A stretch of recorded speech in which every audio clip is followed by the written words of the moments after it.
happened in the 90s. Matt was the fat kid, Steve was the black kid.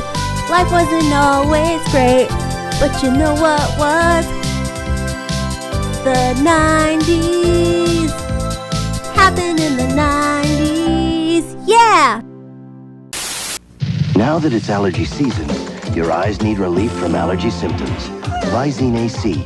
It gets the red out and is specially formulated to soothe the itch and stickiness that allergies cause. Visine gets the red out and a whole lot more. Hold on. Man, might get canceled for telling this story, but so yeah, my roommate, I told him about the cast of characters that we encountered our freshman year in Bowling Green, Brownfield Blazer, and one of the guys, one of our good friends still to this day, Coolio, that was his nickname. And my roommate, he's intrigued. He wants to meet El Presidente himself. Yeah, and I text Coolio and told him, like, hey man, my roommate, like, he really wants to meet you, man. The man, the myth, the legend himself. And he was like, oh, he wants to meet El Presidente, eh? Is he gonna get snookered though? Is it in full effect, or you know? Well, that's what started it, man. I told him about, man, there was this guy in college that every time we get blazed, or like anytime he would get fucked up, he would just always be like, oh, I'm so snookered. It'd be like, and it was like Adam Sandler-ish / special needs. And like, and I just like laid into my Coolio impression. He was like, dude, who is this guy? And I showed him pictures of him to match the face with the shit. And he was just like, man, I would like to like at least talk to this guy. So I'm gonna see if shit, I would too. I haven't seen the motherfucker in 2 decades. I'd love to talk to him anyway. Get Coolio. Oh yeah. Let's Oh shit! If I got time today, man, I might hit him up. Especially if the Browns win, I think he'll be in a good mood. So that'd be a good opportunity, man. And even if they don't, tell him I said fuck you in that regard. But I'd love to talk to him. Yeah. Still, yeah. Love you, Coolio. I mean, there's him. Goddamn, I want to see Majid Fig. Like, what iteration of that are we at now? He's selling Bernie Madoff bios. No, dude, for sure, bro. Like, it's inspirational, man. Like, you'll learn how to like scheme, dude. This is multi-level marketing. Okay, we're gonna go to this Toledo apartment. You're gonna see. You're gonna talk to these guys in this apartment. You're gonna see. What are we gonna get raped in here? What's going on? Yeah, that was weird. But I'd like, well, your friend, hopefully maybe we can make that happen for him or her and everybody else. Coolio is a bad motherfucker. Also somebody who, from all accounts that I can see, thriving. So I'd love to talk to. Super dad, super husband. He's a family man now. Ain't life funny? That's insane, but I love you, Coolio. That's what's up. I agree. So also I have some good news too to open up the show, Steve. A few business. I mean, this is kind of business, but I feel like it's cool. So we're nearing 100 episodes. I just had to mention that. This is episode 98, so this is wild. Funky butt love it. We will, pending a review that I'm not sure what happened, but on Redbubble, the website, we're gonna have some designs up to sell on merch, a wide variety. So there's some weird thing that's going on with it, but I should have that figured out soon. And then our friend from Crushgasm, my wife Kendra, helped me figure out a couple of things. Happened in the 90s, now has a .com website, Steve. We're no longer WordPress, blah, blah, blah, blah, blah. We're happened in the 90s.com. So the shit's official. And then to fucking add to the bust sesh, I don't know a lot about podcasting other than what I know, Steve. So some of these things just kind of go over my head. But I realized through Kendra that we were not on this thing called iHeartRadio, which is an app that's an aggregator of podcasts. We're not on it. Well, we weren't on it. Now we are. So Now we're on iHeartRadio. That's a new stream of people. Hopefully, maybe there's some people listening to this first episode coming in fucking straight hot right before episode 100. So to any new listeners, nice to have you. But those are some things that we got cooking in the pot, Steve. It's been a busy week. It's actually been a busy couple of days because all that shit happened like really basically in the last couple of days. But kudos to us. It's coming up, Steve. It's happening. So, pat on the back to both of us here. I'll take the pats on the back, but you know what, Matt? The world still hasn't sucked my dick, and I feel a certain way about that. What are you waiting for, world? And yes, new listeners, have a seat. Get comfortable. You like the furniture? Yes. You got a lot of catching up to do. It's wild that I can't believe we're at episode 98. It's fucking dope. It's nice to just get there, but I'm not surprised from us. I'm just saying, you do a lot of podcasts, and I don't know, 100's a tough number to get to. So I'd fuck the pats on the back. I don't like it. I don't like compliments. I don't like even saying positive shit about myself. But to anybody that's been listening this long, thank you. And we're gonna continue to spout some nonsense for you guys to enjoy. So, and we do like blowjobs, both of us. Receiving them. I mean, please. I mean, all offers. We got a .com. We got a Gmail. It's all in the description. So reach out. Opportunity. 100. We're equal opportunities on that. So 100 is the number of syndication. Yeah, man. So maybe some kind of deal can be struck. I don't know. Yeah, I mean, we're open to negotiation. Let's put it like that. So, how about Green Ranger being gone? That's kind of fucked up. Yeah, dude, that's crazy. It's weird that it's just. I guess it is what it is, but it's just so many of these people that fucking kill themselves, or that's alleged. I don't think that's official, but that seems to be the indication in the vibe that I get. And it's wild because, I mean, dude was loved. Rest in peace.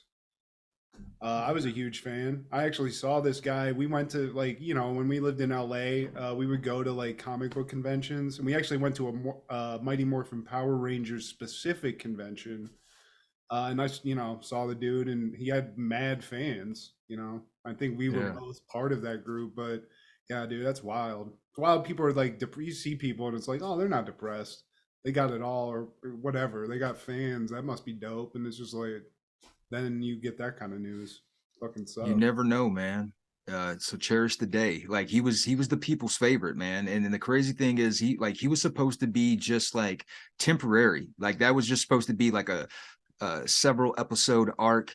And he would be moved out to the pasture, but he was so popular and a hit with the fans that he stayed on and became a permanent cast member, and then eventually became the White Ranger with a fucking fancy flute that did all kind of crazy shit. No, I mean shit. No, the flute was the green. That was the that was green. The dragon, okay. But the white guy had it was like a big ass dagger with a tiger head on it. That talk, because I had that toy because the mouth moves. Well, until you fucked it up after a day of use, but it should have, it talked and shit. It was sick, dude. Mighty Morphin Power Rangers, the movie. I mean, people talk shit about it, but when I was a kid, I was fucking almost as pumped for that as I was for Ninja Turtles, and I think when the movie came out, I was probably too old to be as excited as I was, but I was. Yeah. It was dope. Well, hey, boys and girls, this is Steve G and Matt G with Happened in the 90s, a show where we talk about what happened in the 90s. Why are you laughing? I'm just like, well, I'm not a good segue guy. I be trying to because it's all right, we got to find out a way how to get into the groove, and I'm almost 100 episodes in and I'm still haven't mastered that, man. I like that segue, Steve. Don't shit talk yourself. You're doing great. Well, how do Hershey's Kisses get that big chocolate taste into such a tiny package? science and technology. Little Hershey's Kisses, big chocolate taste. Hey, boys and girls, this is Steve G. and Matt G with Happened in the 90s, a show where we talk about what happened in the 90s. So get out your Timberlands and your Simpson Sing the Blues tapes. And Simma, who got the key to my bimmer? Jack move, that's how we act when we team up. Whoa. That's intense, Steve. That's a Reggie Noble bar. That red man. Bad motherfucker. My middle name must be He Ain't Shit, because every time I'm in my car, bitches be like, he ain't shit. I be that. I be that. I be that. I be that. My middle name must be fuck you. I saw a funny thing online just about him recently. Well, it wasn't about him. He was giving an interview, talk about his Cribs episode that he did, where it was like his house looked crazy. It's legendary. Yeah, well, he was talking about that because somebody asked about what was going on with that, and he's like, "Well, it was crazy because I got told I was going to be on Cribs, and then they called me and were like, hey, we got like 3 houses that we think would work for you, so you got to approve which house you want to use for your Cribs."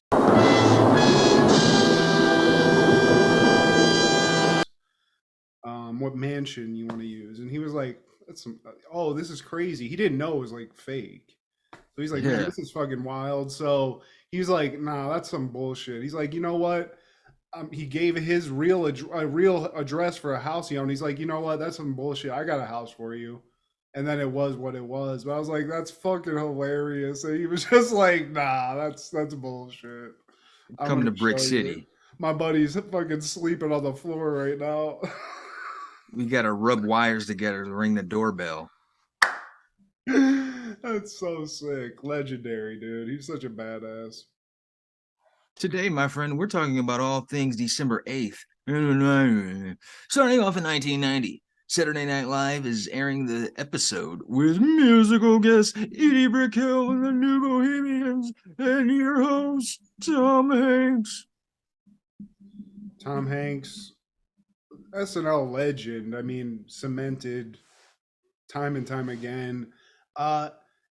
When we said we were doing this I don't remember specific skits, but I was like, I've clearly seen this before.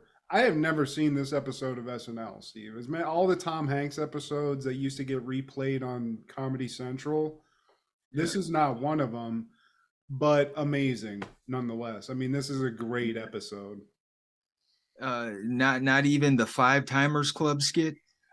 Yeah, I mean, I feel like they redid that for somebody else, and I'm remembering that. Like maybe it was Alex Justin Timberlake or somebody. It was Timberlake. Okay, well maybe that's what it was, but I didn't remember this because I didn't remember like Paul Simon. I didn't remember a few like the Elliot Gould guy. You know, I didn't recall that part of it. But Tom Hanks, people talk shit. You know, they want to say whatever you want to say about Tom Hanks, but here's what the real deal is. The guy's a bad motherfucker, Steve. Hey, man, don't nobody talk shit about Forrest Gump, dog. Not in my presence. I heard somebody shit talk that movie, and I mean, maybe the CGI doesn't hold up or whatever, what have you, but, you know, Tom Hanks is going to act his way out of whatever situation you put him in. You put him on a desert island with a volleyball. Oscar. Okay? That part. But put him in the fucking, what was it, at the fair where he wished to be a kid again? I was telling Kendra has never seen this movie, Steve.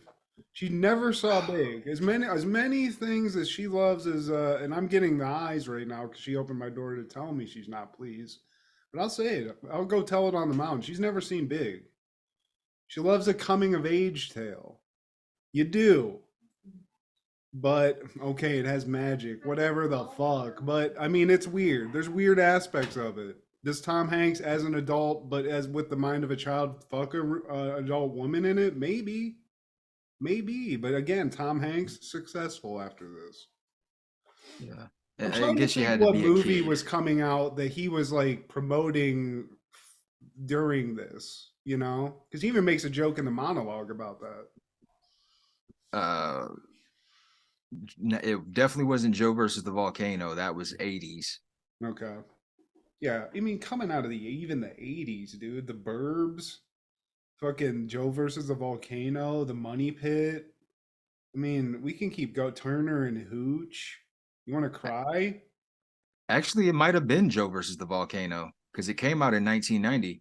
I don't even think he mentioned in the monologue, but nonetheless, No. Tom Hanks, legend. This episode starts the cold open is a Kevin Nealon centric episode called skit called Mr. Subliminal, which maybe this is a reoccurring thing, but basically this is just what his thing was on Weekend Update. Yeah. You know. According to Bush, nothing is more important than human lives, oil. Nobody wants war, Republicans, and we need to give Hussein a face-saving way to leave Kuwait, body bag. If Mr. Hussein promises to pull out, fat chance, we should give him a chance. We got to take him at his word, as we would with anyone else, Milli Vanilli. And great job, Steve. Even if we have to, we might have to make a sacrifice, Danquil. This is the Kevin Nealon. This is what I love about Kevin Nealon. He did this many times on Weekend Update, but this is the Kevin Nealon. This is it. He figured it out. So Mr. Subliminal leads into the monologue, where this is a celebration, Steve. This is Tom Hanks' 5th time hosting, and with that comes a lot of perks that I don't think the public's aware of, and Tom Hanks obviously thinks so because he's like, you know what? Let's take the curtain back. I'm going to show you what the number 5 club has to offer. And when he enters the 5 club, a very familiar face in an early cameo in his SNL writing days, a young Conan O'Brien, man. And it's such a baller ass place. Conan O'Brien's checking coats. Future legend himself, and he's even referenced this little bit on his talk show from time to time. I think even when he hosted SNL, that's what it was. When he hosted SNL, there was like a flashback moment to when he was a writer, and they cut back to this clip. So yeah, you got Conan O'Brien doing the coats. You got Paul Simon in the mix. You got Steve Martin, who gets a huge roaring pop. As expected, he was solidified in the 70s. I think he returned to host sometime in the 80s, maybe, but by this time he had already done his 5. Elliot Gould, he showed up. He did a lot of hosting in the original cast days, and the last time we saw Elliot Gould on SNL before this was during that ill-fated season 6. He was the host of the series premiere of that replacement cast, and he's sitting in the bed with all of these replacements. It's young Gilbert, the Johnny, or was it Charles Rocket, and they're always like, oh, I'm the next Bill Murray. Oh, I'm gonna be the Chevy Chase guy. And it's like, oh, you already set yourself up for failure. Yeah. And then there's John Lovitz, who's just like, work's work.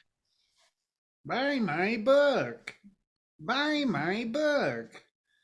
I love a nice old scumbag John Lovitz, though.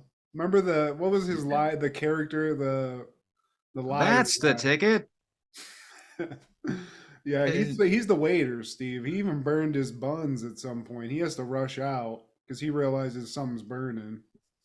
And the party is so popping that even politician Ralph Nader tries to rig his way in. And it's like, nah, dude, you only hosted once. Get out of here. And he stiffly tries to be funny. Yeah, and fucking gets shooed out. Rightfully so. Get your ass out. Yeah. And then, this is all well and good, but Tom's got a monologue to finish, and Elliot Gould's like, what are you talking about? You don't got to leave. You can phone this fucking thing. Or maybe it's Steve Martin. He's like, you can phone this in. You're at 5. You don't even, fuck it. Here's the bat phone.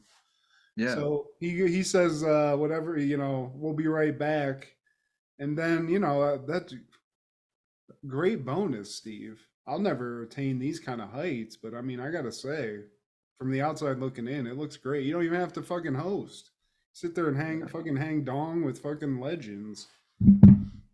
Now, it's somewhat important to note that they were missing Buck Henry. Buck Henry, he was a 5-timer at this point, but he was so loyal to the original cast that he vowed to never return to the show. And Candace Bergen wasn't present because she had put in a lot of work in the 70s hosting this show. But she did show up in the skit when Justin Timberlake was in the Five Timers Club. Yeah, And we all know why too, because she trying to get a little JTB, Steve. Some dick in the box. And our first skit is Gross Out Family. Family doesn't take each other's word when it comes to unpleasant stimuli. Yeah, they don't take it. Fuck it. We all gotta enjoy it. So it's, it looks great. It's a nice house, nice kitchen. We're all enjoying a nice meal. But I think the first thing, they get a little spoiled milk. Tom Hanks is like, "Oh, it's disgusting." And instead of taking his word for it, like any sane person, it's a joint, Steve. You got A joint or a 40. That shit. Yeah. Oh, but like what's funny is Tom Hanks, he had like a different comment every time. He's like, "Oh, somebody drop me off home now." Did this ever happen to you, Steve, at all? Have you ever I was thinking back on my life, like, this is a joke, but I've never been like had it as an adult. It happened to me once as a kid, but it's because I left milk in a cup for like days in where I played, and as a kid, you're like, "Oh, it's in a cup, I'm good," and it was like, it was not good. But has this ever happened to you? Just, Not as an adult. No, like if it's been sitting there for a while, it's going in the sink. And yeah, man. I mean, this is it's pretty predictable. It's a one-trick pony kind of a skit where they're just doing these like disgusting things. They're taking turns drinking the spoiled milk, and then I think somebody had leftover flounder, and they're like, "Oh, smell this! Oh my god!" Chris Farley's in it too. He comes in as one of the sons. He's sweaty, so they rub his gut, and that's disgusting. And he brings the house down, literally. Like he comes in slamming the door hard as fuck, and I don't think the pieces of the like the props from the background were supposed to just like fall on the floor like that. No, yeah, he definitely came in fucking with some energy, and yeah, I think at the end of it, Tom Hanks sends everybody to bed. I think there was a nail on a seat also. There was a couple of things, but then Tom Hanks is like, "Guys, go to bed. I'll be up in a minute." And he takes another swig of the spoiled milk, which sends him back, which makes him sit on the seat with the nail, which gets him up again. And it's just this whole thing. It's weird. He's a masochist. After that, we get a little promo for the following week's episode with Dennis Quaid as host and the Neville brothers.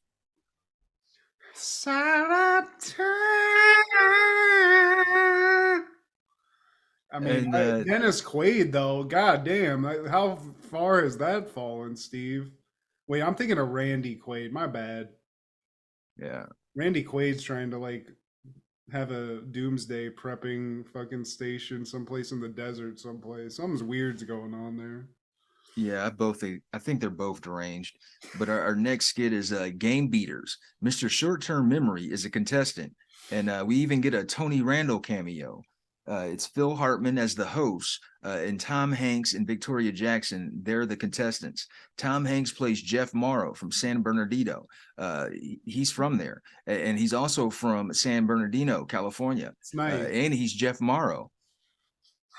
Hey now. Yeah, he's basically got the 51st dates disease, whatever that is. And not great if you're on a game show. So a couple funny things happen this whole time. It is funny. It's Tom Hanks. He keeps not forgetting. Phil Hartman's getting progressively more pissed this whole skit, and that's fucking hilarious. Victoria Jackson, sexy, playing somebody dumber than Tom Hanks's characters. So dumb she loses the game show, Steve. Yeah, well, I think it's because they just got fed up with Tom Hanks, and he's just like, fuck. I like this.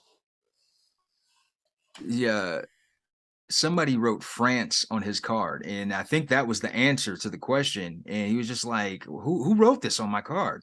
He wrote that shit, Steve. Yeah. And I think they just gave him $1,000, and you use the $1,000 to pick out your prizes. And he said he was going to take a color TV for $300. And then he was going to take a color TV for 300. Then he wanted a color TV for 300. And then they just wrap that shit up. Tony Randall comes out. Another one of the most gangster ass non-lyric theme songs. The Odd Couple, hell man. yeah. It's very memorable too. And Tony Randall, legit fucking pimp. OG. Tony man. Randall gives me Max Cherry vibes, Steve. Mm. You know? He's got that old school, like that old white dude, just like he's gonna get some, Steve. I'm thinking more closeted man. But hey, R.I.P. to that legend. Do what you do, screw who you screw. But he in this, it's celebrity because there's a bonus round. So it fucking sucks already. Phil Hartman's pissed. Tony comes out, and same thing happens. Tom Hanks is like, "Oh my God, Tony Randall, can you sign this?" And he does, and he's like, "Oh hey," and then he goes back into his 51st dates thing, and he has this card, and he's like, "Hey dude, did you sign this fucking piece of paper that I have?" It's kind of fucking egotistical, dude. What the fuck? Yeah. You just give this out to people you don't know? And that happens a couple times, and then Tony Randall, being the fucking G he is, basically dupes this mentally deranged man into thinking he's in danger and rushing out of the studio. Yeah, your life is in grave danger and you must get out of the country immediately. You're Jeff Morrow, right? And so he skedaddles, but then he comes back and he's like, "Oh my God, it's Tony Randall. Can you sign this?" And he's like, "I already did." And he's like, "Oh, hey, dude, sorry about that. Maybe you're not big a celebrity as you fucking think, dude. Fucking jerk." And Matt, I gotta say, throughout this episode, I think just about every skit Tom Hanks is in is a really stupid fucking skit. Oh. But I think this highlights his brilliance, man, because he was able to at least make it somewhat tasteful to the palate. Also, I don't like think people think of him as a comedy guy anymore. That went by the wayside a long time ago. But he was good at like what comedy was at that time. You know, he's doing slapstick, but I always found like we said, like the Burbs. I mean, he's kind of the straight man and stuff, but his reactions and his, you know, overreactions or whatever, I always thought he was fucking funny as fuck. bosom buddies and shit. And the next thing is Edie Brickell and the New Bohemians, and they're performing Whoa Yahoo, and her music sucks. I don't know who she blew. I do like a couple things about the New Bohemians behind her, though, Steve. There's a guy with an upright bass from the future. And then there's a guy that's solely there for the bongos. He's got like a little bongo sitch up in the upper left. And it's like Alanis Morissette got a band of wieners. Like, because you can see the guy next to her in that photo behind you, Steve. That guy looks like one of the kids that used to use bird calls in our high school. I'm not going to use a name, but you know who you're talking about. He just looks like a dweeb. Yeah, like they were the backing band for Cheryl, Lois, and Bram. Skinnamarink dinky dink. And even like the other guy that's playing guitar has this stiff thing that he just can't like stop stomping his feet in this song. It's just a weird thing. It's definitely an Alanis Morissette like knockoff. Like somebody foreign created this, just being told what Alanis Morissette was, and this is what you get. But yeah, it's a stupid. Even Kendra was like, "What is this? The fuck is this? Turn this." Some music. And then next we have Weekend Update, babe. The only highlight in this to me was the Dana Carvey and Tom Hanks impersonation. And Tom Hanks kicks it up even more so than Dana Carvey. Just, babe. Just. And I mean, that's pretty much it. Bitch ass hated it. He's like, "I don't look like that, babe." But they do. I mean, Dana Carvey's, I don't know whether you pulled this from Dana Carvey, but they're doing your impersonation of Dennis Miller, babe. Hey, Man, babe. I want my royalty fee. Yeah, I mean, fuck Dennis Miller, Steve, and fuck, but Tom Hanks and Dana Carvey, they're like laughing in his face too, which I love it, and they nail the sequence little fucking send off thing too. His little signature, yeah, fucking dick. Up next, we have the global warming Christmas special. Excess carbon dioxide effects are felt. And we have Mike Myers playing Carl Sagan. We have Tom Hanks playing Dean Martin. Victoria Jackson plays Sally Struthers. I believe it was Dana Carvey playing Paul McCartney, and some unnamed actress. I don't know if she was a one episode cast member playing Linda McCartney. Yeah. And basically, it's just, how Carl Sagan's trying to bring awareness to global warming. So he brings in his buddy Dean Martin, who's drunk. You know, he's had a couple. He's tipped a few back, and Dean's not really. He hasn't done the work, Steve. You know, he's there. He's crooning. He's killing it. But there's a couple of points that maybe he should be emphasizing that he's not. And Sagan's getting fucking pissed. Yeah, Dean's a little rusty. It's been some decades since those comedy roasts. Whatever, baby. Come on. You know, he's very laissez-faire about global warming. And so, you know, as we go, we keep meeting people.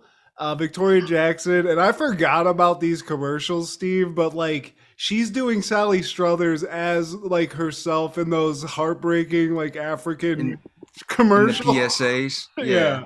With 10 cents a day, you could feed a whole family. Bitch, no, you can't. You can't do that nowhere in this world. And South Park killed that. But anyway, so we come back. Sagan's still fucking trying to get some awareness out. Then here, I don't remember who this was, but I thought it was hilarious. The one Jan Hooks comes in. She with this fur coat with Phil Hartman. Yeah, I forget who he's playing. It's another intellectual guy. But they start singing, and then fucking Sagan just throws paint on her fur coat. She's like, "What the fuck, you nerd?"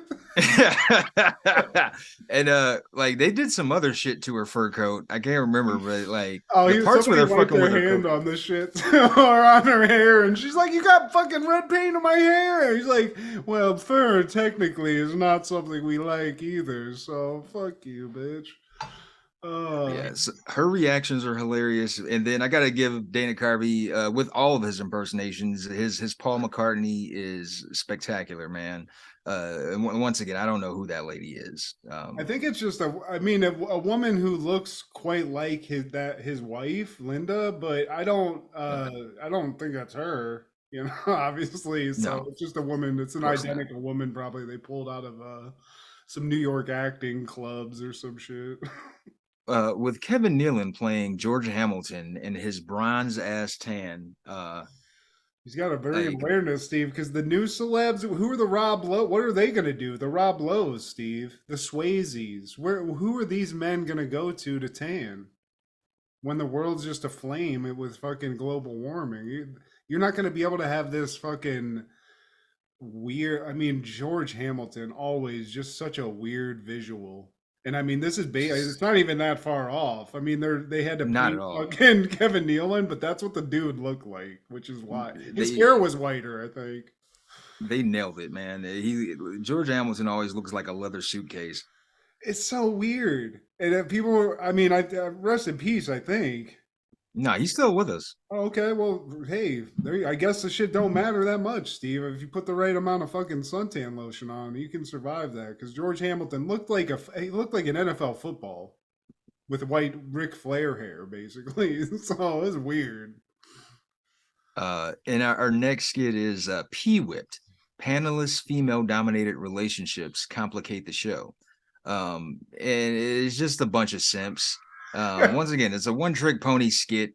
You got a bunch of simps who are like making sure they don't miss their girlfriend's phone call or beep on their pager.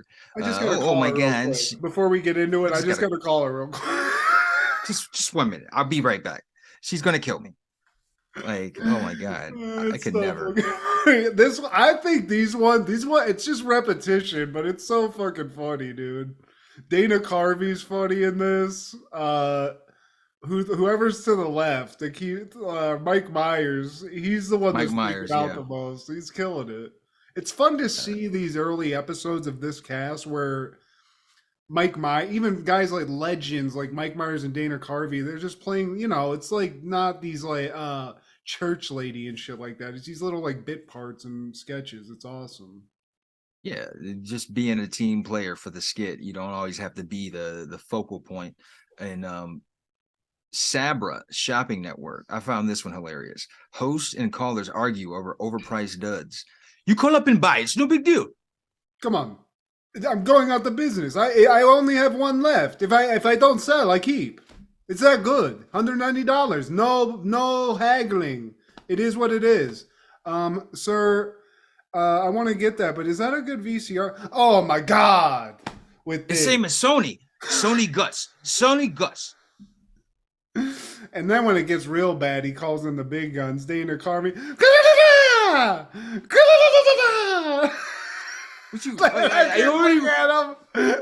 already like Simon or Garfunkel mixed together. Like they had a Summit VCR for $190, a Dial Master CD player, which was really a Walkman, for $110. He was like, well, how do you get the CDs to play? And he's like, look here. And he's just like tuning the FM radio. Yeah.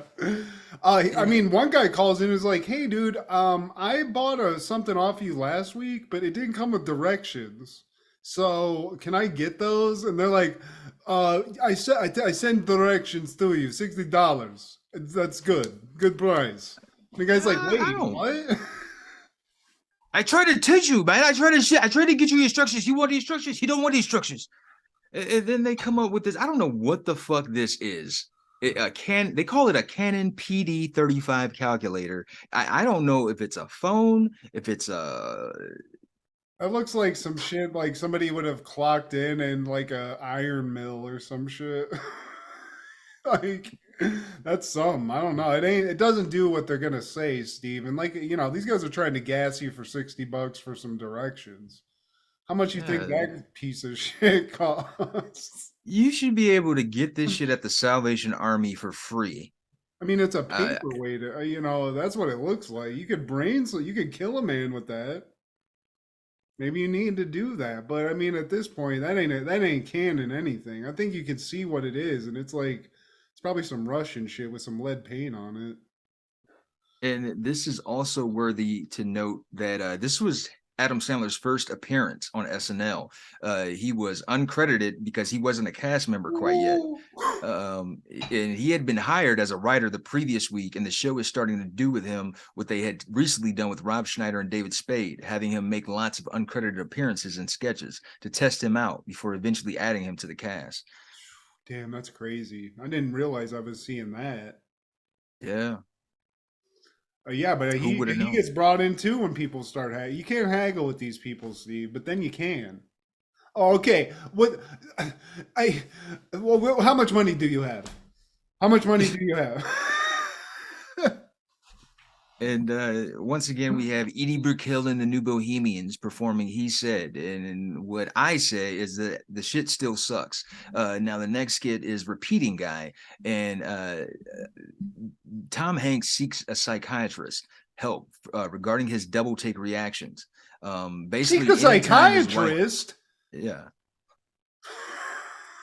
And I guess this might be a real thing. I don't know. You wrecked the car? Wrecked the car? And he starts, so this is just like a nice family. It looks like that anyway, but Tom has this problem where he double takes everything, Steve.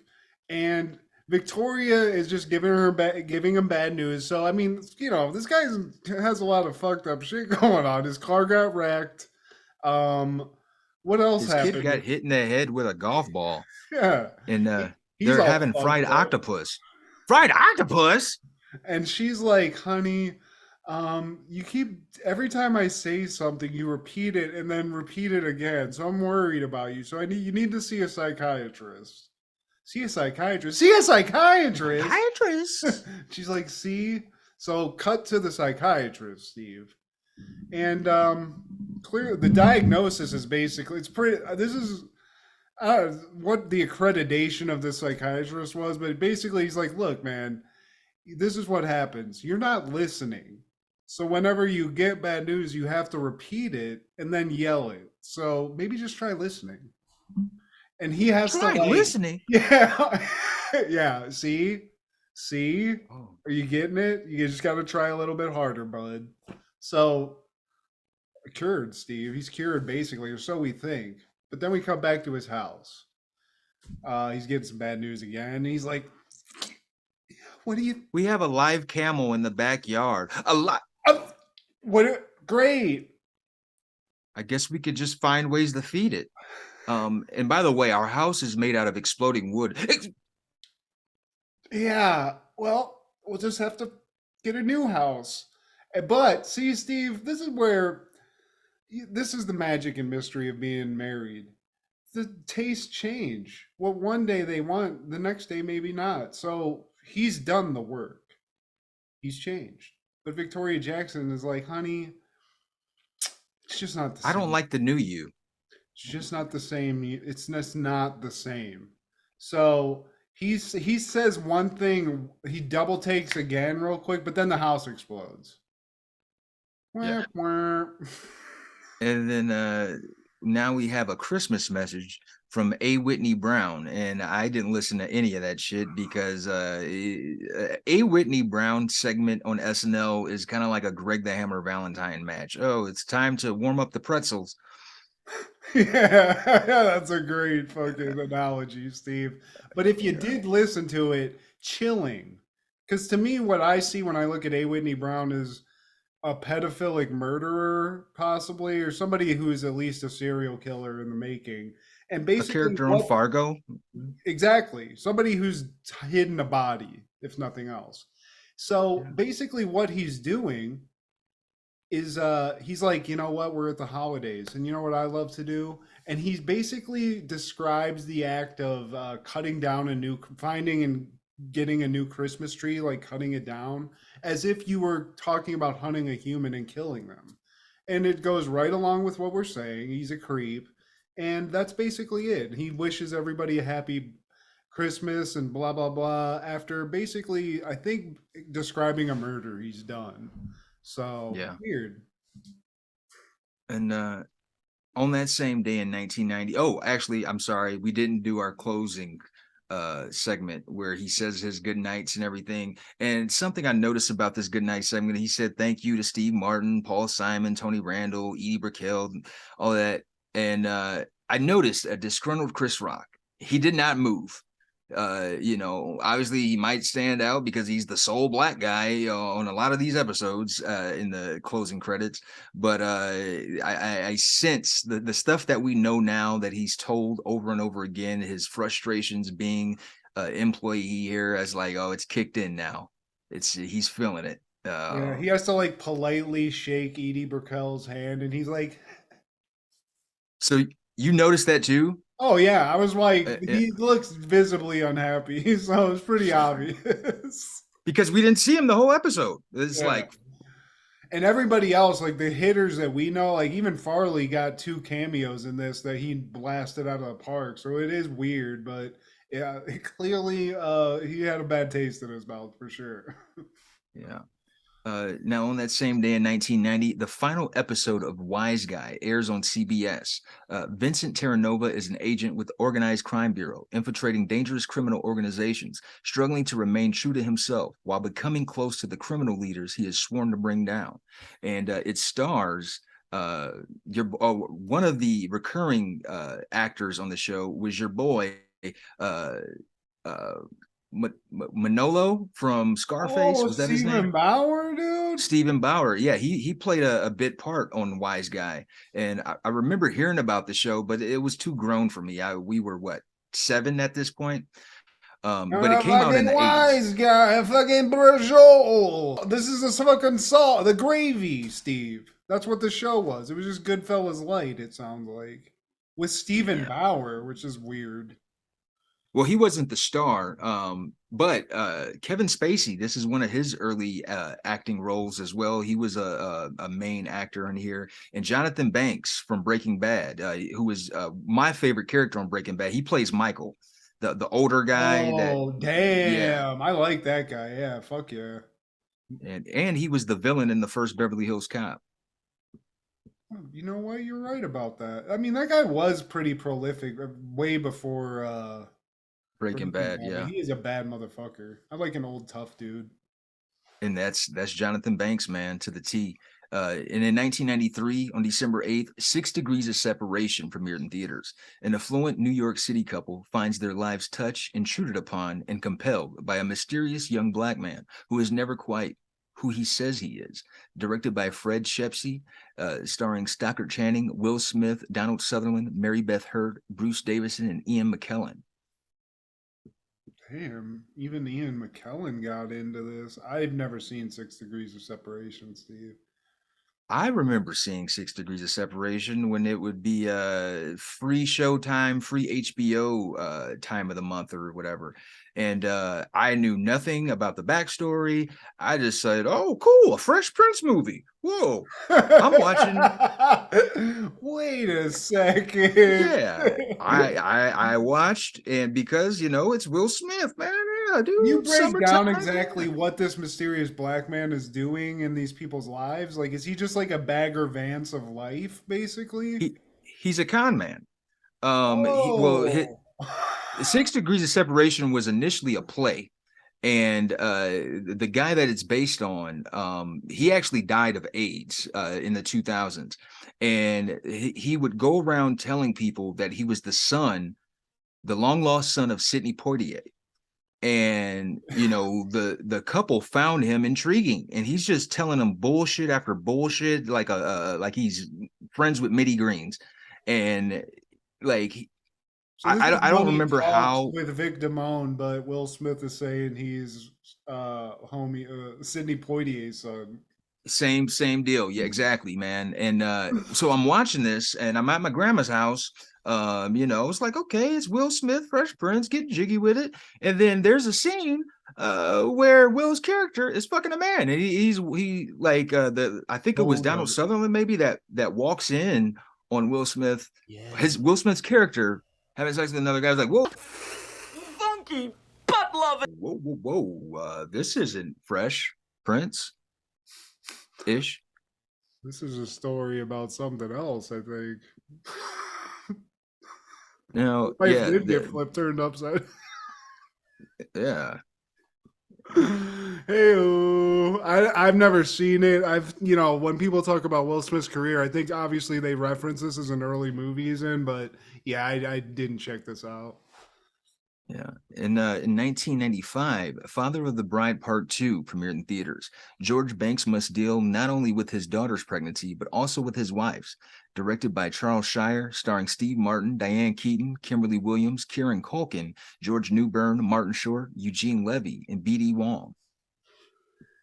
Yeah, I mean, I love Steve Martin. This was a movie I had to watch this and the previous one because this was like a Saturday night special with the parents. This was something they wanted to watch and I was forced to watch. And, you know, sometimes you watch these like family, like a Lifetime vibe-ish movie and maybe some makes you laugh, but other than it having Steve Martin in it, you know.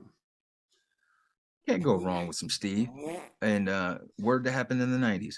And fun fact about this movie, when the movie opened, aspiring country singer Brad Paisley went to see it in the hopes that an ex-girlfriend he'd seen the first Father of the Bride remake with would be there.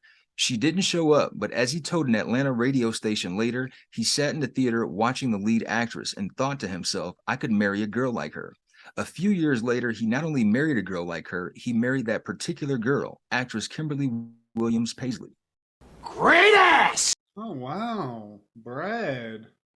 Nice job, dude. Crooning your way into some movie star puss. Nice. Man, to think, I go to see Swordfish with Ugly Jason, and I see those Halle Berry titties, and it'd be like, man, I would really like to marry a girl like that with those tits.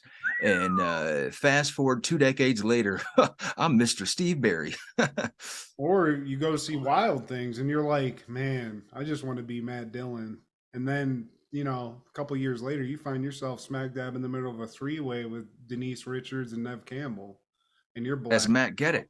Yeah, that's what's going to, I mean, if I only had a genie in a bottle, Steve, and could go back. So many nuts busted to that movie. But anywho. In 1996, December 8th, Third Rock from the Sun is airing season 2, episode 11, Dick Jokes. Dick desperately tries to find out how he can be funny. I mean, he's an alien. And he can't. He can't. He doesn't understand funny jokes. He doesn't get comedy. So what does somebody researching do? They go out and do some research. And at the beginning of this, he's at a comedy club. You guys telling some jokes, some good material, whatnot. But Dick just stands up and is like, hey, why are you, your mother doesn't, the flabby arms? What's funny about this? Yeah, that's bad. I mean, in fairness, I didn't think the shit was funny either. So, you're not wrong, Dick. I mean, this is a cruise ship comedy, yes. But, he doesn't even get the structure of a joke. He's like, what are you doing? You people are all monsters for laughing at your fat mothers. And he even gets into a guy's head because the one guy's like, I love my mom. Don't talk about somebody's mommy. And so I feel like this is how a lot of hack comedians begin. They go to an open mic, they see somebody like who might be bombing, might not, and they're thinking, oh, I can do better than that fucking guy. I'm fucking the next Don Rickles. Here's how it is in like open mic comedy though, Steve, or just like general like low grade stand-up like this. There's an audience. And we see an open mic comedy routine later in this episode. It's like there wouldn't be this. You'd be doing it to a bunch of comedians or like some lunatics that just wanted to talk into a mic for 5 minutes unimpeded. Yeah, pretty. And that's most of the people stepping on the stage. It's probably going to be 1 or 2 people who have the chops, but like, yeah, man. But still, I find some entertainment in that. Oh, it's fun. And, dude, there was a lady in Van Nuys. The one night I did stand-up comedy once, and I can't do it. I'm too scared. But there was a lady there's a YouTube video of this. You can look this up. This woman's like a middle-aged at the time. This is probably 2011. Middle-aged, 50-year-old woman, alcoholic, white, looks like somebody who just, got a DUI and just got out. She comes on stage and she starts singing a version of the song Bingo. Bingo. But, Steve, it's not about bingo. It's about her dildo. And the song's D-I-L-D-O. And it's this whole thing. But this is something that when I went, I was like, this is crazy. What is this? And the guy that was like helping me out was like, she comes here and does this all the time. Fast forward to later after I had gotten over doing stand-up and stuff. I was like telling somebody else's story. And they looked it up on YouTube. There's video of this woman doing this. Like, there's the legacy of this woman doing this. She's gone viral telling this horrible fucking gag of a joke. I mean, it was like her hating. She's like, my ex-husband doesn't know. He couldn't fuck a pussy if he wanted to, but my dildo can. And here's the song about it. Oh my God, she's gross. So, yeah, but in this, Dick heckles this poor comedian. Because he's an alien. He doesn't even get what heckling is. And it's clear he doesn't get what comedy is. So cut to the next day, more evidence of this. He's talking to Dr. Albright, Mary, if you have, what have you. It's his boo at this point. They've gotten together. Yeah. And he's saying, he's just concerned. He's insecure. He's not funny. And Mary's like, I'm not in the mood for this. I don't want fuck a joke. I got this fundraiser to do. And there's a lot happening. So let me read this thing. Oh, Ben. And he's like, Dick's like, what the fuck are you laughing at? Well, you need to be laughing at me. But there's a coworker of theirs named Ben something who's like Ben Littmeyer. Yeah, he's the comedy guy the comedy coworker, if you will, and he's the one that's responsible for the jokes. And Dick, to paraphrase Michael Jordan, Steve takes that a little personally. He doesn't like it. Yeah. And he also doesn't like the fact that Mary's having Ben Littmeyer host this fundraiser because he's so hilarious. And Dick's just like, no, I'm way funnier than that motherfucker. Watch this, watch this. Knock, knock. And she says, who's there? And he says, Nina. Yeah, look at this, Nina. Our Nina. Yeah, you don't get the anything comedy, Dick. But yeah, so he's got a gripe about that, and he's got a point to prove. So we carry on to back to the house, and we see Harry walking in, and he's depressed. He's dressed like Phyllis Diller, first of all, and he's depressed that he lost his coat. And he lost more than a coat. He lost a friend, a buddy, a companion who kept him warm when it was cold and warmer when it was kind of too hot to be wearing a coat. Yeah, it's made him pucker. It's made him his face and his ass pucker in disappointment, Steve. And French Stewart's in tears. Jay, what's his name? Tommy Tommy, Gordon-Levitt. He's there, and Dick comes out, and he's wearing basically every gag joke that you can. He's got a fake arrow through the head. He's trying to work through comedy, Steve. So he's hitting all the bad spots. The Spencer's gift aisle with the fucking fake arrow, the fly the in googly the eyes. ice cube, yeah, the fucking fart powder, a fucking whoopee cushion. He's doing it all, and he can't figure it out, Steve. He's struggling. And somehow, some way, I don't remember how we got to this, but Sally, Tommy, and Harry, they end up doing like a little Three Stooges bit, and they didn't directly name them. And I think Sally says like, so who was the trio that did all this? Yeah, all that. And he's like, the McLaughlin group. They're not even funny. Yeah.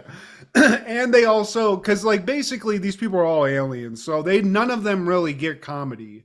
I don't know, what's the butch lady's name? Sally. So Sally, previous to doing the Three Stooges thing, he's like, what's not funny about the fake arrow and the fucking whoopee cushion? What's not funny about this? And she's like building a shelf, I think. So she has all this a bookshelf. and she's like hitting people. There's a lot of physical comedy that they do. So that's going on. They're trying to figure that out. And Tommy, Joseph Gordon-Levitt, also has his little tenderoni girlfriend who he's trying to sort of talk about comedy and laughter and shit. And they sort of, in the discussion, he just starts shitting on her, basically. Yeah, because he doesn't understand irony and how that's used in comedy. And it gets to a point where it's like, bitch, what do you know about comedy? You took me to see Emma, and you said that shit was hilarious. Yeah, and she's like, I'm myth comedy. And he's like, oh, yeah, bitch, whatever. What is there no miss irony? Because you don't know that shit either. Bounce. But these people must, like, this is his girlfriend. So, you know, it's a nice little back and forth. But he shits on her a little bit. And then back at the office, this is actually where Dick does the knock knock joke thing. Because again, he's going through every bad comedy thing that you can look up. Like, it's basically if you search Google and go, what's funny? He's doing those things. So now he's trying to do a knock knock joke. He involves Mina. But he just fucking gets more jealous because after his joke fucks up, Dr. Albright's like, oh, I'm going to lunch with Ben. And he's like, oh, you're going to a fucking lunch with Mr. Funny? And she's like, well, you can come too. You want to make it a threesome? And he's like, bitch, I don't flip that way. And Ben Littmeyer, he's played by Dick Martin. And Dick Martin is a legend in the game because he was a part of Rowan and Martin's Laugh-In. He was one of the co-hosts, and Laugh-In, that was kind of like a SNL before SNL. It starred a young Goldie Hawn. She was like one of the breakout stars. Ruth Buzzy, Lily Tomlin, just to name a few. They would do like revivals of this shit too. It was a very popular show, and I do remember them doing like a reunion in the 90s where they just like recreated the show with the people at that time. So yeah, this dude's a Yeah. legend, and he's Dick's arch nemesis in this because he's Mr. Funny, and Dick just can't get a fucking clue as it goes to that. So at some point we get to where Dick and Ben are in the same room together. He's waiting for Mary to go to lunch, and Dick's like, "Oh, hey, Mr. Funny, make me laugh, Mr. fucking joke man." And the guy's like, "I'm not, it's like I feel like that'd be that you. There's probably like assholes that just like if somebody tells them they're a stand-up comedy guy or whatever, they're like, "Oh, make me joke, make a joke man, do this." But Ben starts fucking making jokes. He pulls his fucking toupee off, uh, as a one of his gags, and I mean if he didn't believe before Steve and hated this guy, Dick immediately, as soon as that toupee comes off, I mean, he's into it. He loves this. I mean, at least he understands this dude's hilarious. He understands the pettiness of it. How do we get to Dick now hosting the fundraiser? How do we get there? Well, Ben, as he's doing his little shtick, he's like, Yeah. oh, and he's very energetic in this, whatever his joke is, but he starts having a heart attack. And Dick doesn't understand comedy so much that while he's like, this ain't good. Call 911. And Dick's like, 911, you motherfucker. I'm going to have a heart attack. You're making me laugh too hard. But then Mary comes in. Ben's down. Ben, he might have died, but they don't have a funeral, but he can't do the show. So that's why Dick actually gets to fill in. And so Pause. he, at some point he probably will that night with Mary because that's his chick. But so now he has a job. And what does he have to, he still has to figure out what funny is. So he goes back to the comedy club and he does an open mic night. And he bombs, Steve. He eats Horribly. a big old bag of dicks. Pot sticker? What are they about? That's the joke. A big termite ate my house. Now it's gone. I'm laughing. If I'm there, I'm laughing, Steve. He gives it his best, but everyone starts clearing out and his own underlings, family, whatever, leave, and Joseph Gordon-Levitt, as he's leaving, is like, "You suck, dude." But before to save face, I guess Dick grabs the nearest guy's toupee and he's like, "Yeah, look at a bald guy, a bald guy. Am I right?" So he hasn't figured it out right now. So it's not looking good, but then we cut to the fundraiser itself. Dina and Mary are sitting at a table, and Dina's like, "Yeah, I can't wait for this because this is gonna be wild as fuck to see whatever this shit show is." Dick comes up to the podium, and we've seen his track record of comedy. But what we haven't seen is apparently he watched some Def Comedy Jam because he comes to the podium and is like, "You know what? Mary's fat ass got a little jiggle on her arm. Oh!" And then he he does a straight sexual harassment bit on Dina because he's like, "Look how she puts the ass in assistant and parades her around the room," which, I mean, you're right. But I don't know if that's HR is going to appreciate that joke. You know what I'm saying? Yeah. You get canceled today. And now we got Harry and Sally. They're looking for Harry's coat, and I think they're at the police station, or I think it's the lost and found of the bus because they basically through Harry telling his story of how he lost the coat are like, "Dude, you left it on the bus, so let's go to the fucking lost and found." So they do that, and then we're there. So that now we're there, Steve. What happens there? So while they're waiting and trying to figure out where his coat is, a guy walks in with Harry's coat. And the funny thing to me about all of this is when they address the guy and they're like, "Hey, man, you're wearing Harry's coat." And he's just like, "No, I'm not." It's my coat. What are you talking about? "Well, it's my coat. It's not your coat." And he's like, "But I'm wearing it. So possession, 9/10 of the law, yada, yada." Buzz off. And Sally, in what I can only call is a straight felony assault, just straight jacks the dude, and they get the coat back, Steve. So they stripped and ripped him, and apparently Pow, she right in the also kisser. yeah, she learns what assault and battery is, if not comedy. This episode. And now, next day, Dick walks into the office and he's welcomed with cream pies that the ladies made, Mary and Nina. And pump fake, it's not for you to eat, it's for you to wear, Dick, because you embarrassed us last night. So here's a pie to the chest, here's a pie to the stomach, here's a pie to the crotch. And he's very what I like before this, because he comes in the office just like he's on cloud nine, Steve. He's minutes away from being the next Johnny Carson. That fucking how good it went last night. So he's like, "Oh, are these presents for my to celebrate my victory last night? Thanks, ladies. Thanks a lot. Tell Jay Leno I'm gonna call him in a couple minutes.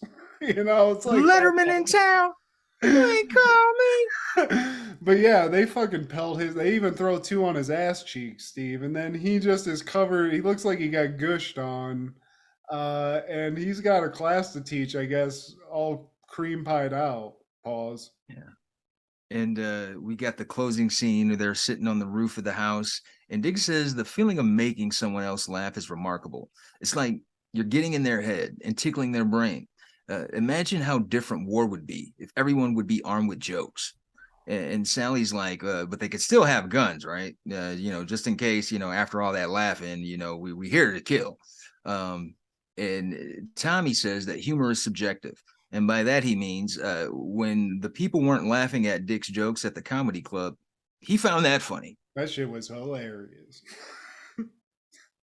And it I'm is. that I guy. encourage anybody, go see open mic comedy. You don't have to do it, but watch how, if you want to see awkward, funny, go. Eat an edible, eat a 3 THCA edible, and go watch some stand up comedy for cheap. That might not be great, but you're going to laugh for some reason. Maybe not the right one, but it's going to be fun. Now, someone who probably didn't watch this episode of Third Rock from the Sun, Dick Jokes Man, in 1996? Who? Probably American actor Howard Rollins.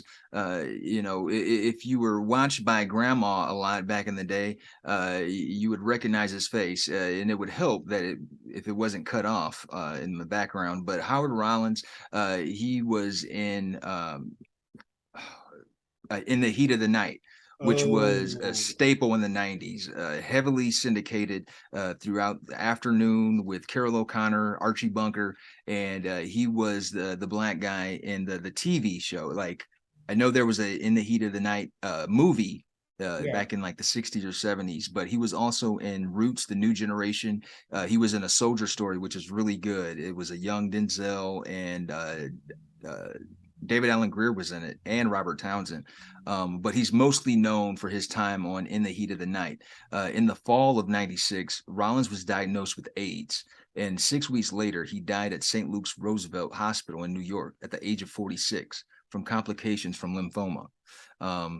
He was nominated for an Academy Award, Golden Globe, and an Emmy. So he was a talented actor. Shout out, rest in peace. Yeah, going too soon, man. And that following year, in 1997, Bob Bell, American clown and actor, passes away.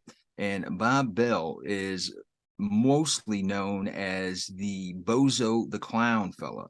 Oh, so one of the nightmares of my childhood. Great. Yeah, nightmare cringe. God, dude, clowns just freak me the fuck out, Steve. It's not even an it thing. I know I can trace this back. My parents hired a clown. There's a picture of this when I was like 3. They hired like a clown for my party at the house, and I didn't enjoy it. And I think it scarred me for life. Because that's the thing of nightmares. You wake up and you see Bozo over you, you're shitting. Yeah. I don't see how this was a hit with the kids back in the day. I No guess option. because of less options, I guess, man. It kind of forces you to think, okay, this character is for me. But Bob Bell, he was the original Bozo the Clown, and it started in WGN TV, Chicago Superstation. And He spent his last years in Lake San Marcos, California, where he was active in the Kiwanis Club. And upon his death, he was cremated and his ashes were scattered at sea. He lived to be 75. R.I.P. Bob Bell. This is his real face. Looks like a mobster, like an old school mobster. It's like that guy was a nice guy, but he had 30 bodies in his fucking buried under his garage. I feel like everybody looked like a mobster back then. You either look like a mobster or Tom Bosley from Happy Days. Just like a dad with suspenders and shit. And that following year, 1998, Redman releases Docs to Name 2000. And weed was smoked, Steve. And yeah, man. Times were had. Bringing it full circle. You talked about him earlier in the episode. Well, because you were listening to this and mentioned it. But Redman, I mean, I think anybody our age, we're all Reggie fans for whatever reason. Pick a movie, pick just an appearance on MTV Cribs, what have you. But I mean, you can't help but love this guy. And he's one of the best rappers of all time. So, boom. And no doubt, man, one of the best punchline MCs. I feel like that's a requirement if you want to be a great MC. Eminem is the master of that. It's that 1-2 punch. I got the setup line, and then I got something really funny at the other end of this. Redman is that. And that's why even Eminem himself said in the song, it goes Reggie, Jay-Z, Tupac, and Biggie, Andre from Outkast, Jada, Corrupt, Nas, and then me. Reggie Noble, man, it can't be duplicated. A lot of imitators, man. But the breakout single was I'll Be That, I'll Be That, I'll Be That. And also, just a side note to his legacy, one of the best characters on Def Jam Vendetta, the video game. Great. So he's just even in digital form, the motherfucker's a legend. So thank you, Rick. Now, any callbacks, reach arounds, honorable discharge? Well, this kind of ties into me telling you about that weird legal weedish edible thing I bought at the tobacco store. But this applies to a 90s legend. This movie is not a 90s movie, it's an 80s movie, but I consider Patrick Swayze a 90s legend throughout many decades. But we're talking about the 90s. But last night, I had to fulfill a debt to my wife where we watched something previously, and the agreement was we're going to watch this, whatever it was. It wasn't worth it. But in return, you got to watch Dirty Dancing. I've never seen this movie, Steve. I don't know. Me either. Well, don't worry about it. It was hilarious, but this is a movie that I've heard throughout my life. People reference it. Swayze's a god. People make jokes about it, but people by and large seem to love this movie. But the general fucking storyline of this movie is insane. Swayze is a guy named Johnny Castle who's just a dance instructor at a camp resort. Baby and her family, Baby is the young girl, Jennifer Grey. She's like the second character in this. Goes to this weird fucking resort, which basically is a place for families to go. And from what it seems like, get fucked by the employees and learn to dance.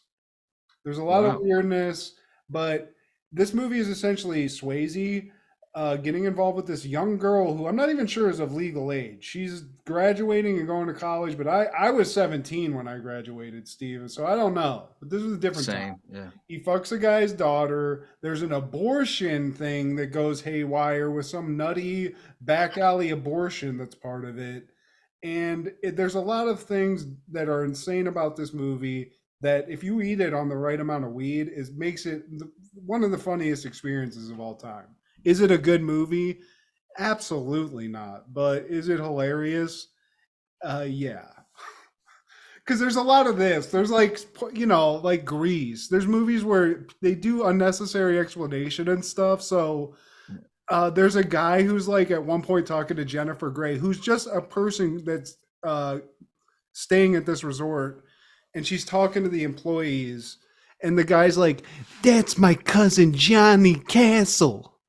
He's the best dancer in the world. Like shit like that. And it's like, what is going on here? How is this a popular movie? Like that dialogue was pointless. It's so fucking funny, Steve. So, did I think I'd ever watch that movie? No. But will I ever watch it again? No. But was it funny? Absolutely. So, And that's like their one line too. That's my No. cousin Johnny. No, that Handcuffed. guy has a bunch because again, there's a botched abortion in this. That's not Swayze. Swayze's like dancing with this hottie in this movie, but it's not his girlfriend. They're just dance partners. They used to hook up, but this chick's pregnant from another guy, and she has to get an abortion. So at one point in this movie, she goes to get an abortion, sans Swayze, but with this other guy that I just kind of made fun of. And they come back, and the chick, it's a back alley abortion, Steve. This has happened in this movie, and this chick's all fucked up. And the guy's like, Johnny, I was waiting outside the door and she was screaming and they wouldn't let me in, Johnny. I tried to get in, Johnny, but they wouldn't let me in, Johnny. It's this whole thing. And I was like, how the fuck did they fit an abortion in this shit? It was insane, dude. Wild. So, anywho, how about you? What about any blood clots or, loogies that you want to spit out?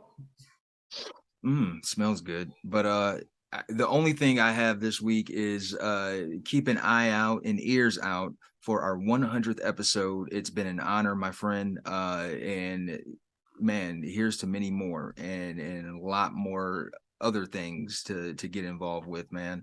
But yeah, I look forward to that.